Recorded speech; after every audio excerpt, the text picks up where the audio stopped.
Hey gang, it's me, Dr. Steve, coming to you once again from beautiful Pima County, Arizona. I'm a little sore this morning, ain't gonna lie. I had a wonderful tour of Catalina National Park, the Catalina Valley, on horseback. That's right, I did it the right way. I was on horseback, like the riders of Rohan. Not quite. Never even went beyond just a tiny little walk, but it was, or a little trot. We had a little trot here or there. It was really cool. But yes, I know now why cowboys are often bow-legged. Boy, did that feel crazy when I got off the horse. I said it felt almost very much like must be what it's like when you've been in outer space for months and then having to step on land for the first time with gravity and the like, but alas. Gang, it's more important than ever for all of us to reclaim our privacy, and you have no better way of protecting yourself than with SLNT. That's short for silent. Silent's Faraday products block all incoming and outgoing signals so no one can get their hands on your information. From key FOBs to phones and laptops, simply place your device inside, close the sleeve, and voila, that's it. You're off the grid and safeguarded from unauthorized access. Go silent today by clicking that link below or going to slnt.com/Turley to save 15% plus free shipping on all qualifying orders. Stay ahead of what's coming and secure your privacy today. Again, that's slnt.com/Turley for 15% off and free shipping on all qualified orders. slnt.com/Turley. We have an amazing poll that just came out from JL Partners in partnership with the Daily Mail, and it shows President Trump is now at his highest support ever, 54%, which is astonishing in terms of just a general approval poll in today's climate. It's a +8 approval rating.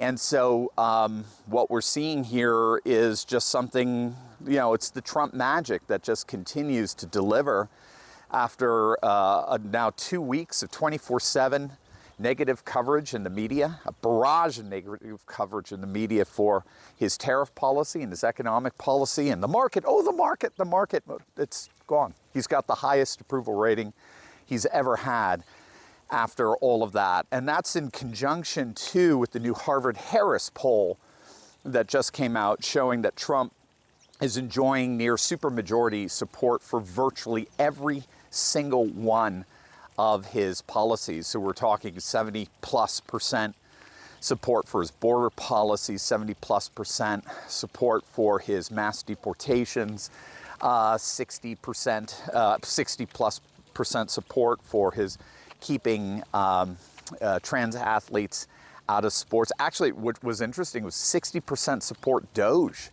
That's what I was pretty stunned by. I thought, they've been trying to tank Doge efforts now for how long, and now he's experiencing some of the highest polling in those efforts as well. In terms of the Daily Mail poll, they do a daily tracking, and they had him down, down into around 49% or so at the beginning of March. Which is, again, fine. But then they found that he continued to just surge all throughout the month. And now here we are in the middle of April, and he's polling at his highest level ever. Now, there was a very interesting article in the Daily Wire by pollster Brett Buchanan that talked about the new identity politics that he sees as the reason for why Trump continues to just see his poll numbers skyrocket. And what he talked about was very interesting because it's very much akin to what we talk about on our channel. And that is this massive shift among non-white voters away from traditional identity politics, the politics of race and ethnicity, to a new Trumpian identity politics, which is a politics of class and economy. So they've gone from race and ethnicity to class and economy. And his point is simply that Trump's brilliance, and we've talked about this over and over again, Trump's brilliance is he's been able to pivot left on economic issues all the while pivoting right on cultural issues. And both of those pivots have amassed this extraordinary coalition. So pivoting left on economic issues by talking about, tariffs and, pro-union policies, very FDR New Deal policies. He sounds like a populist, a leftist populist, right? Like someone like a Bernie Sanders. His rhetoric is very appealing to the working class. And so he amassed tremendous amount of defections and support over to him among particularly the white working class in 2016 that had voted overwhelmingly for the Democrat presidential candidate in every single election for decades. They suddenly defected over to Trump. But then in 2024, that translated into non-white working class support as well. So he swung 30 points among Latinos. He's garnering 1 in every 3 black male votes and the like. So pivoting left has created this whole new coalition, as it were, a whole new set of voters for Trump. But then pivoting right on culture, on pushing back against wokeness, has created what they called a common sense consensus, where voters, again, who would never have even thought of voting Republican suddenly think, yeah, but I'm not voting for the party that wants to, transition kids and wants, male athletes beating up female boxers and the like.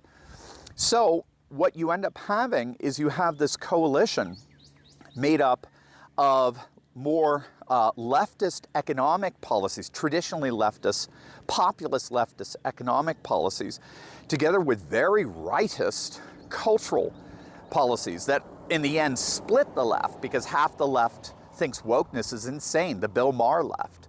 So Trump that's the secret sauce of this coalition building.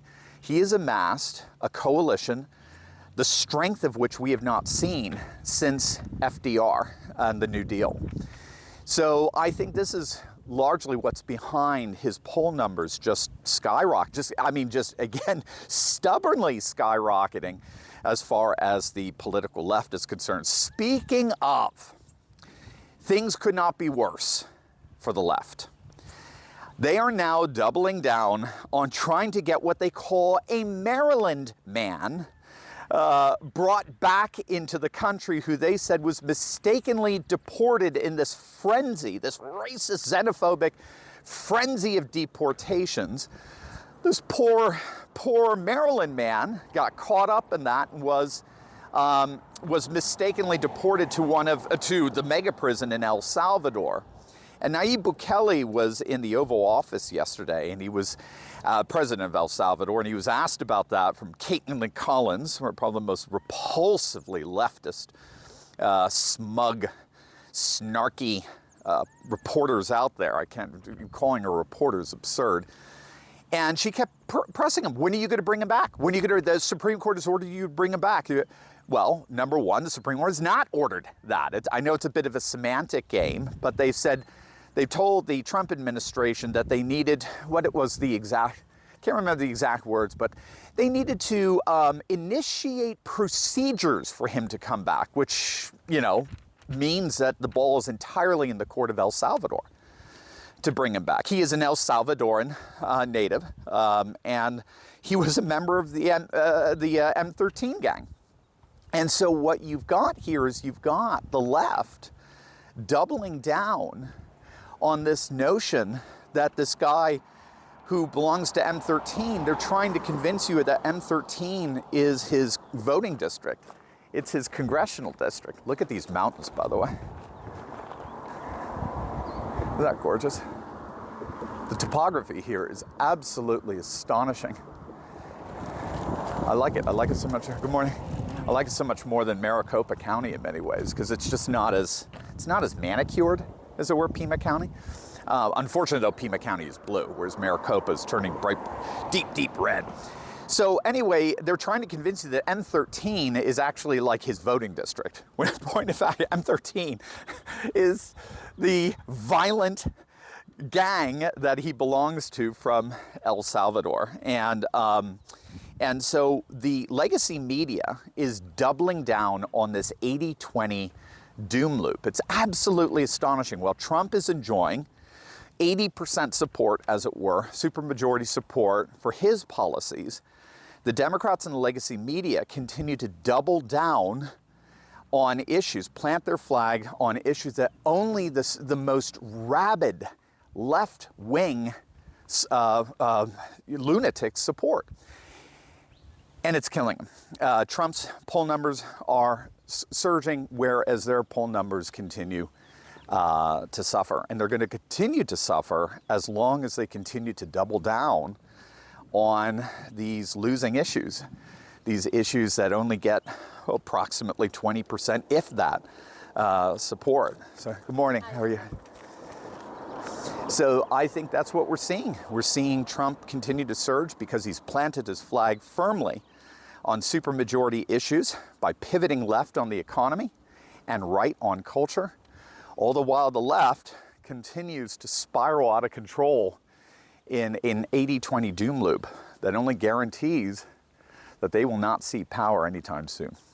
God bless. Hey there, Turley Talker. You know what? I'd love to hear from you. That's why I'm launching the Dr. Steve Hotline, where you can call in, leave a question, and maybe even hear your own voice featured on an upcoming episode of the show. Whether it's about the latest political shakeup or cultural trends or how we keep pushing forward in this new conservative age, I want to know what's on your mind. Call me at 717-844-5984. Just leave your question. I'll be checking in every single week to answer as many as I can. Again, that's 717-844-5984. Your chance to be a part of the conversation. One more time, 717-844-5984. Give me a call and let's talk.